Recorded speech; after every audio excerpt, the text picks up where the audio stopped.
Time once again for instant analysis on the YouTube and podcast homes for BamaOnline.com. BOL senior analyst Travis Reier following the Alabama Crimson Tide's harrowing 24-21 homecoming win over those pesky Razorbacks of the University of Arkansas. Alabama did its best over the final quarter and a half to not only let Arkansas back into the game, but give a guy like KJ Jefferson, a veteran of SEC wars, an opportunity to get Arkansas its first SEC win of the season. Fortunately from Alabama, some heroics late in the fourth quarter from Dallas Turner and that Alabama defense, which had given up a couple of touchdowns there in a span of about a quarter, something we haven't seen from this Alabama defense, especially in the second half of SEC games. But mistakes, once again, all too common for this team. In-game scenarios, just issues that just aren't sustainable over the long haul. You know, you can get away with it from time to time. Kind of got away with it last week at Texas A&M. Got away with it again today. But when you look at this upcoming stretch, which we'll get more into certainly with Tennessee up next on the schedule, with LSU after the bye week, even that road trip to Kentucky, and a Kentucky team at home especially that has been difficult to deal with. Plenty for this Alabama to clean up, stuff for this Alabama team to clean up. Fortunately for Nick Saban's team, they'll get the opportunity to do so after a win. Now, a couple of injuries that we'll get into as we move throughout the show this afternoon. CJ Dupree, the tight end, you saw go down with an injury. Tresman Marshall a couple of times had to leave the field. Saban was asked by BOL's Charlie Potter in the post game about both of those guys.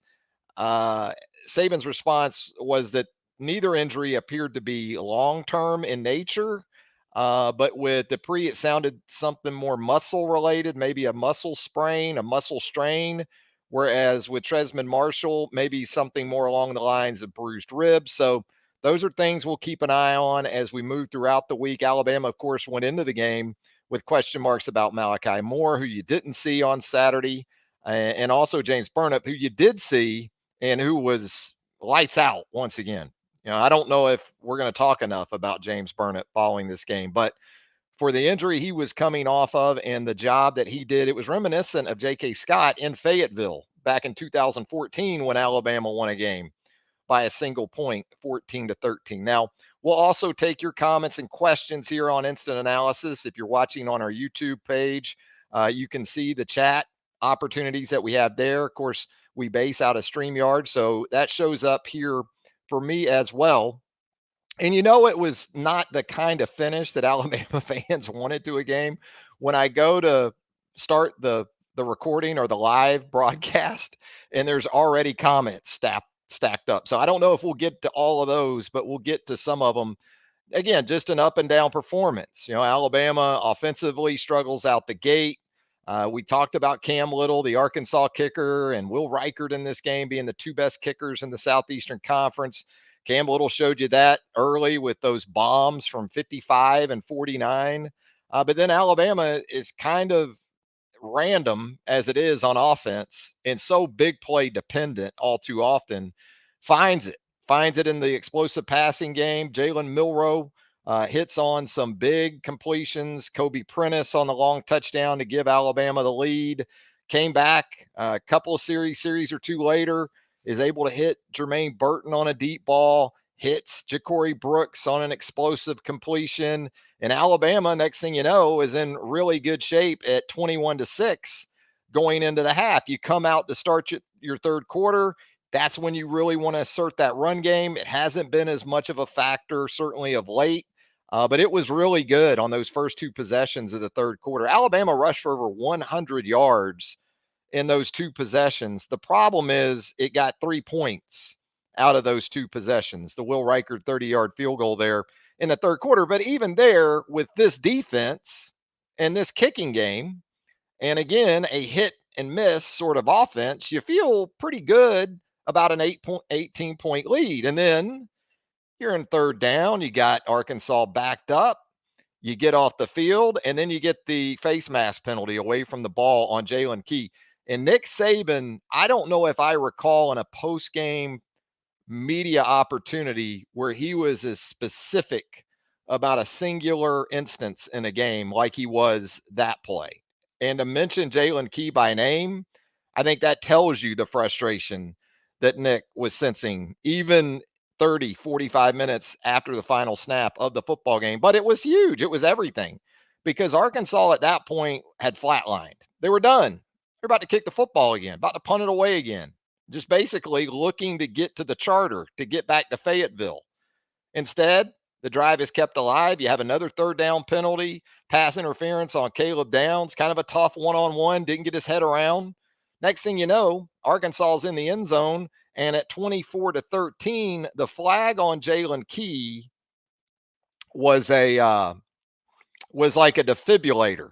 You know, the Razorbacks were flatline, and they got hit with the shock paddles, and they were able to locate a heartbeat. And you don't want to do that with a guy like KJ Jefferson, who, when trying to tackle, you might as well, you'd have better luck one-on-one. I don't care who you are, even defensive linemen. Tackling a Coca-Cola truck one-on-one might be easier than tackling KJ Jefferson because you had an opportunity for a big sack with Terrion Arnold. And Terrion, I thought, did everything he possibly could to get KJ Jefferson on the ground, wasn't able to do it. That was a big moment there in the second half, too, where Arkansas was really starting to surge from a momentum perspective. But where was the help, too? I mean, there really wasn't a sort of rallying. And I understand you can get caught in some situations where you're in man-to-man coverage and guys are getting run off. And ultimately, it comes down to a one-on-one. And I'm sure Terrion would tell you in that situation, he's got to make that tackle as well. But this was an Arkansas team. Nick Saban reminded us in the post-game press conference of this too. You know, even with the losses coming in, even the non-conference loss to BYU was a close game. So give Sam Pittman's team a lot of credit too for hanging in there and being resilient. But again, it all started with the face mask penalty. I know you can say, look, I thought just watching it in real time, I thought it was going to be offsetting because it looked like both guys were getting after it pretty good. But as I've said many, many times before, a lot of times these penalties come down to which side of the field are you on. If you're in the middle of the field, it's probably offsetting. But if you get over on one sideline or the other, you know, there's a good chance it's going to go against you if you're on that other team's sideline. So Alabama at 6-1 in the league, 4-0 in the Southeastern Conference. Hey, it's another divisional win. Those are important. We talked about this last week. 3 straight weeks, 3 straight divisional wins. You'll take it, and you get the sense that the narrative and the mood around this team, and I think this is good for Nick Saban's team and not so good for Josh Heupel's, is going to be more about what Alabama isn't all over again. After South Florida, I think it's going to be kind of like, not to the extent of South Florida, because South Florida isn't, to me anyway, close to the same football team that Arkansas is. And I know you can probably hit me with some stats to try to disprove that. I'm just saying, player for player, roster, starting quarterback, yeah, South Florida hitting Arkansas. That's going to be sort of the talk. And I think that works to Nick Saban's benefit. And I think we'll see a different Alabama team next week. Some things, though, have to change. And the mistakes, once again, pre-snap penalties. You're kneeling down at the end of the game, and you've got one of your protectors, your 3 protectors, is trying to chill out your top guy, your top of the formation guy in Jermaine Burton, because Jermaine is wolfing. And you know, Jace McClellan's trying to chill him out. I think it was Roydell Williams and Jace that were like, Jermaine, just don't get a flag here. So what happens to Jace McClellan? When he turns around to line up, now he is moving towards the line of scrimmage. Jalen Milroe, I need to watch it back, but it's also to me on the quarterback to make sure the guys behind you are set. And it just illustrates, you know, kind of where this offense is. And really the first touchdown of the game, those 3 plays, the 2 plays that led up to the explosive Jacoby Prentice on the deep ball, 79 yards. You had a situation on a first down run where it looked like if you give it to the back with the lineman in front, pulling out to the right, you got something working on the corner. Instead, the quarterback keeps and gets nothing. Second down, you got a snap that the quarterback isn't ready for, or the center was incorrectly alerted to. So now you're looking at 3rd and long and you just throw the deep ball, and it worked out. It worked out. Give the Alabama passing game credit there in the first half as far as the explosiveness. But even on the offensive side of the ball, you're still not good enough at left tackle. You played both Caden Proctor in the game. You played Elijah Pritchett. Both guys gave up sacks. Both guys, going back to even A Day of last spring, still have some of the same issues. For Caden right now, he's just not at a point, I think, physically where he can compete against these even mid-level SEC edges. And then with Elijah, his pass set is just not good enough. He gets out over his skis. He gets anxious right there at the top of the set, and you'll see him lean forward and get out over his skis, and then he gets beat on the edge too. Now, you can also say, why are these guys getting left in one-on-ones? 6, 7 games into the season. Why is that still happening? Well, when it works against a 4 or 5 man pass rush, then you've got those opportunities down the field. But when it doesn't, then you continue to give up 4, 5, 6 sacks a game. So let's see what you guys have for us in the comments. We'll touch on more of this as we move throughout the show here. Tex Tider, I think this was before the game, right, Tex? 45-13. Yeah, I think that was Tex pregame. And then we checked in with Tex a little bit later. Never mind, Tex said. Yeah. Gary Fowden checking in here. This is no playoff team. Well, I don't know many people that have really got up on the table and beat the drum for this being a playoff team, even before today. And certainly after today, that won't be the case. This is very much, Gary, a week-to-week football team, and not just at quarterback, at a lot of positions. You felt like going into this game that you had a college football playoff defense. And I think if that side of the ball can avoid killing itself like it did with a couple penalties, especially the face mask, it can play to that level. Once again, I thought the defense got solid contributions from a number of different guys, especially with Malachi Moore out this week. You had to play a couple different guys at the star position. Terrion Arnold. We heard Nick Saban talk about it in the post game that against Arkansas's bigger personnel, in other words, when Arkansas went with 2 tight ends, which in the past would have meant base defense for Alabama. But in this era of football, you still go with nickel against a lot of this 12 personnel because the way the tight ends are used are not traditional at all. You see guys split out, flexed out, a lot of different ways. So Alabama stuck with nickel, but in those situations with 2 tight ends on the field, for Arkansas, you saw Caleb Downs at the star position. And then when it was more 11 with 1 tight end on the field, 3 wide receivers, that's when you saw Arnold go inside and Trey Amos come in at corner.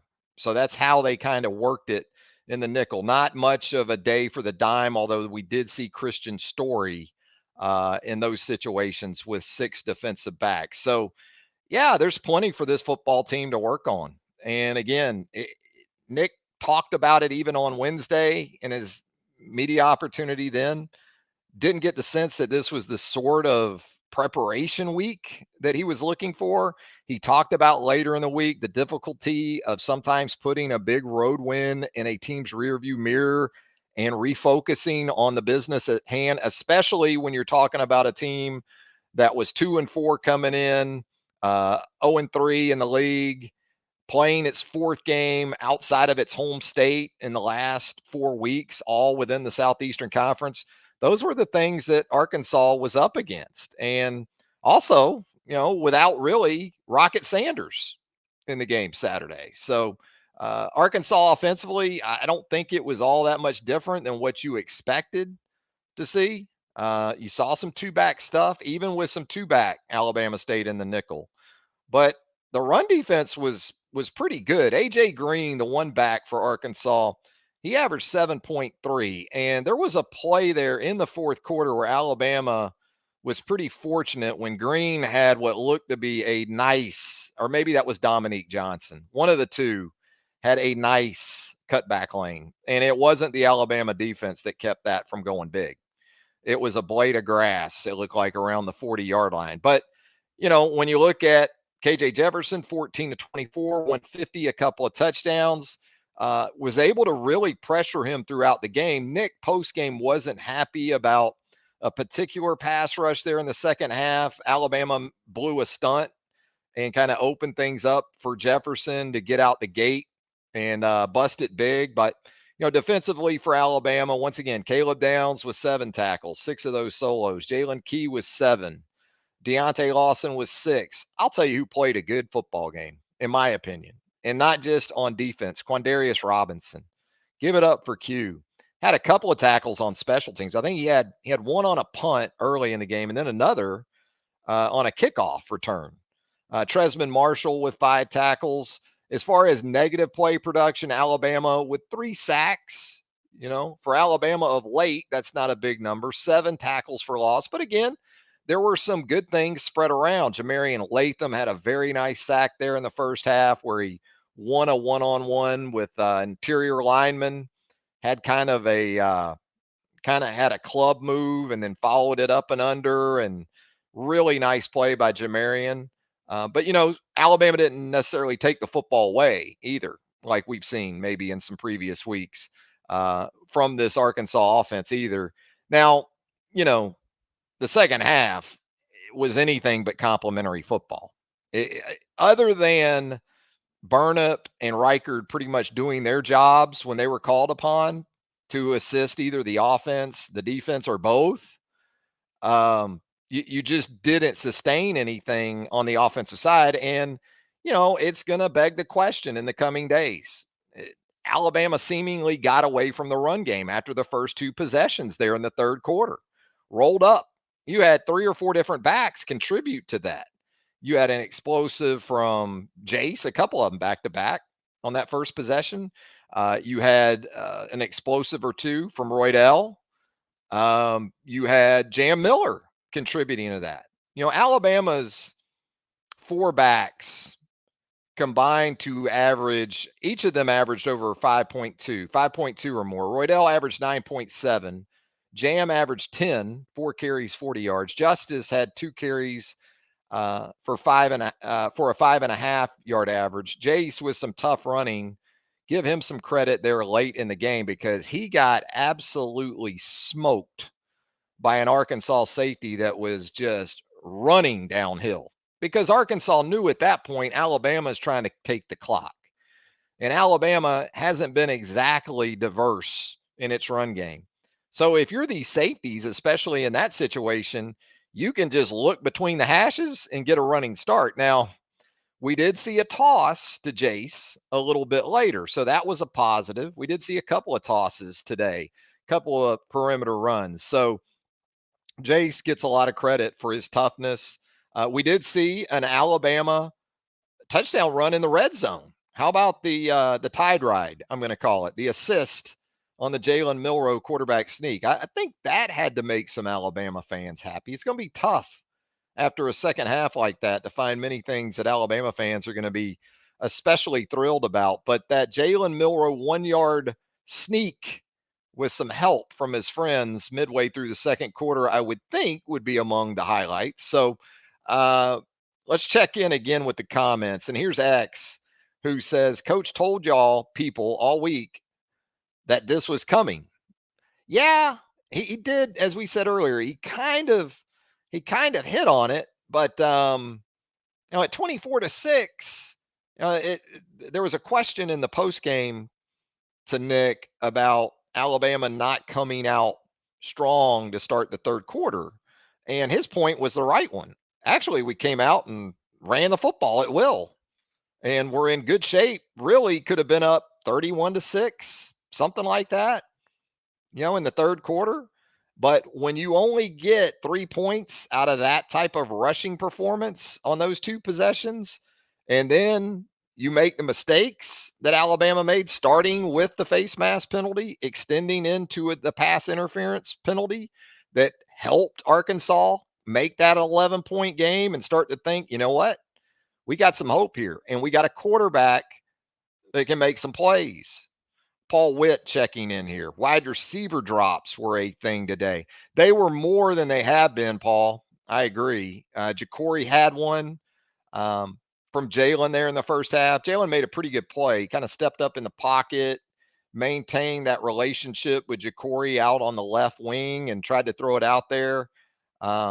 There were some drops. There were also some really nice plays, and there were also some plays in the second half where Jalen, I guess one or two you could maybe call drops, but put the ball on these guys. He's got guys running wide open a couple times, and they're having to work for it. And I'm not going to get too rough with Jalen Hale on his drop, because to me, that would have been just a hell of a finish to a catch. It was kind of like his touchdown catch against Ole Miss that he did finish in the end zone. But going into the turf like he was, and how he had to try to maintain possession, that was a tough opportunity. I think there was a combination of a couple things there. Jalen, to me, in the second half, just wasn't very accurate. But his receivers, as you said, had a chance to help him, and really, thank goodness for Amari Niblack, and give Jalen credit for that too. The third down throw, you'll never see that on Coach's Clinic tape. That is the throw that you tell your quarterbacks to never make, and it worked out. He's getting pressure into his face. He's able to drop it in over the linebacker, who, if he's 6'3", 6'4", we might be having a different discussion right now. But Niblack's able to make the catch, get the first down, and get the job done on Saturday afternoon. Clay Franklin checking in here. I think Coach Saban should cancel the 24-hour celebration rule. This was nothing to celebrate.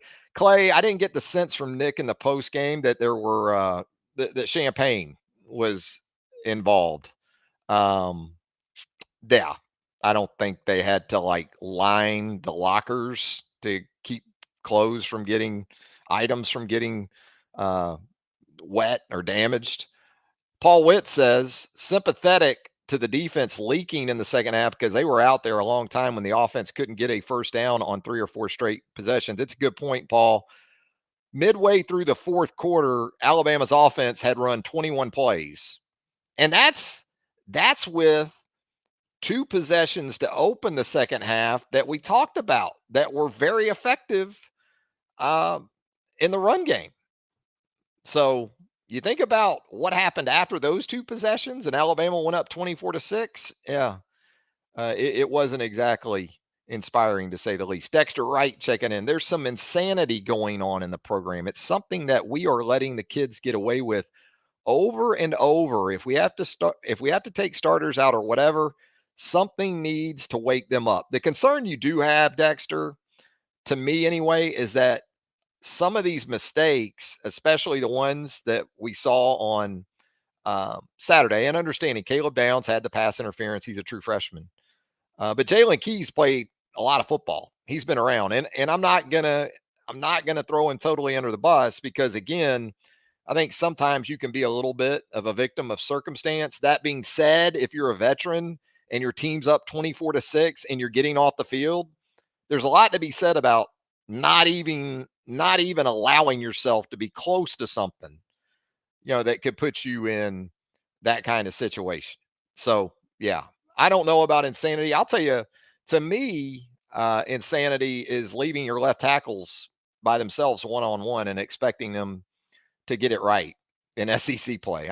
That to me, if you want to talk about insanity, I think you could qualify that. And as I said earlier, it's great when it works, because if you can protect with 5, then obviously you've got a better chance down the field to make the kind of plays that Alabama makes. Let's check in with Sam here. Sometimes the wide receiver has to help the quarterback out too. Yeah, we talked about that with Paul, Sam. That's accurate. Alabama receivers did have some opportunities that they didn't come up with. Sam's also worried because he says Alabama looked average and very beatable by Tennessee and LSU. I wouldn't argue with that sitting here right now.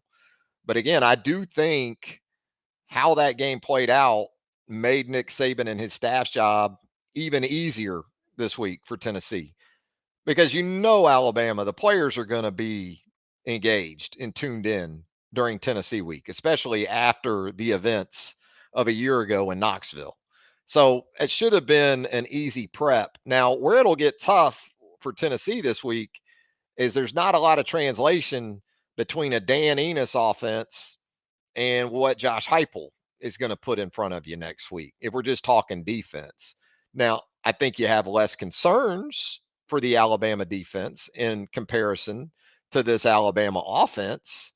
But defensively, for sure, it's going to be a lot faster. There's going to be a lot more shots in the passing game. Brew McCoy is out for Tennessee, so that was a big loss for the Vols a couple of weeks ago.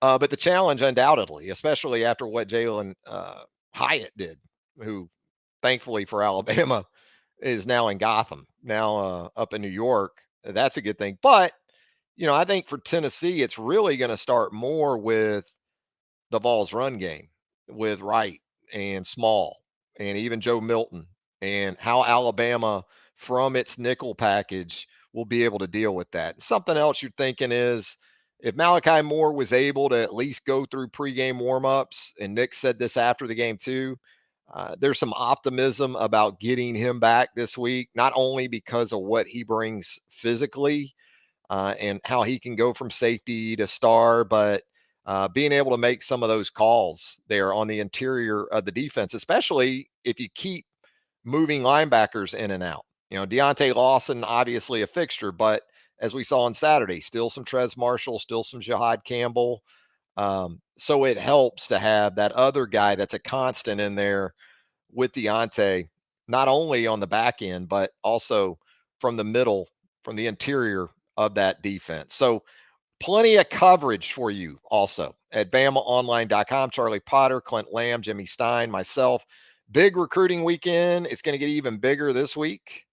When you think about the Tennessee game and some of the folks you anticipate being in town for that one. So our site publisher, Tim Watts, Andrew Bone, the birthday boy, Joseph Hastings. They're going to take great care of you on the recruiting front as well. Paul Witt checking in one more time. Jam Miller has some juice. He does. That's why you would like to see some, especially perimeter kind of runs, some more diversity, make defenses defend you more than just between the hashes, as Jace McClellan found out when he about got laid out there in the fourth quarter. But yeah, Jam looked good. I thought Justice on his one run of about 10 or 11 yards. And, pass protection is still an issue. There's no doubt about that. But I thought in the run game, you saw some good things. And, Jaden Roberts, 2 starts now. I think the guy's been fine. So at right guard, they actually did some things with him. And we even saw that back in the spring with him, that he can do that. You can pull him and get him out. If you want to go to more of a gap scheme instead of zone, you can have some versatility there in your run game. So good to see that from Jaden Roberts. And look, it's going to be gloom and doom, but there still were some bright spots to take from this game. I thought the Alabama defense against the run for the most part was good. Pass rush was okay. I give KJ Jefferson a lot of credit too. I mean, he does some things kind of instinctively in navigating the pocket that you like to see from a quarterback. A couple of years ago, if you asked me about KJ Jefferson and his viability as an NFL quarterback, I would have said no, pretty much. 2 years later, I'm much more convinced that he can make a roster. I'm not sure he's a starter in the NFL, but he's a guy who can play the quarterback position. For Alabama with Jalen Milroe, it's going to be this continual work in progress. And you love the explosive plays by Jalen. But, early in the game, he's got a swing pass to Jace on a 3rd and 8, where you're still seeing defenses that don't even play that guy because they just don't think Jalen's ever going to get to him or will even think about going out there. And so, Arkansas was in a 3-man pass rush with 2 spies on 3rd down on some occasions because they just don't think the ball's going to go. He's not going to spit it out wide or get to his check down. That's going to be the determining factor to me in Jalen Milroe, big picture wise, as far as 2024 and beyond. He is obviously the guy for this team right now, but he's going to need to continue to progress. And Tommy Rees is going to need to continue to try to help him. But to be that sort of quarterback that Nick Saban keeps talking about, a point guard. If you're a point guard and you're pushing the break and you've got a 55% 3-point shooter wide open on the wing in transition and you don't get him the ball, that's not gonna work over the long haul. So those are the things that Jalen has got to improve. But he's not afraid. I don't think that has anything to do with it. You don't make a throw like he made on that third down to Amari Niblack if you have reservations or lacking maybe some confidence in yourself. Absolutely, the accuracy in the second half wasn't there. I know some people put it maybe a little bit on the wide receivers too, but in some of those instances on those crossers, you just got to hit those guys. Just hit them. And that's another area where improvement needs to come. But you want to talk about explosive playability? He can get you. He can get you those with those wide receivers, no doubt about it. We're going to get out of here on the latest edition of Instant Analysis. Thank you all so much for joining me here after Alabama's 24-21 win over the Arkansas Razorbacks Saturday at Bryant-Denny Stadium. Again, stay locked to BamaOnline.com. Hang out with us there on the Roundtable, the premium message board of choice for Alabama fans around the globe. Everything you want to know about Alabama football, you're going to get it there first and right there with us at BamaOnline.com. If you haven't subscribed, by the way, to our YouTube channel, it's pretty new. Go ahead and hit that subscribe button. That way, you get all of our video content, and we are churning it out in record fashion right now. And turn on those notifications. That way, you get alerted to new video content. And when we're going to do our live programs like this one after Alabama football games, like Thursday Night Tide that we do Thursday nights at 8 Central. We're going to have all that for you there at our YouTube home. And we've got plenty of podcast material, content, as they like to call it, right there. Wherever you subscribe to podcasts, that's where you're going to find the Bama Online podcast as well. Hey, have a great rest of the weekend, everybody. Until next time, so long.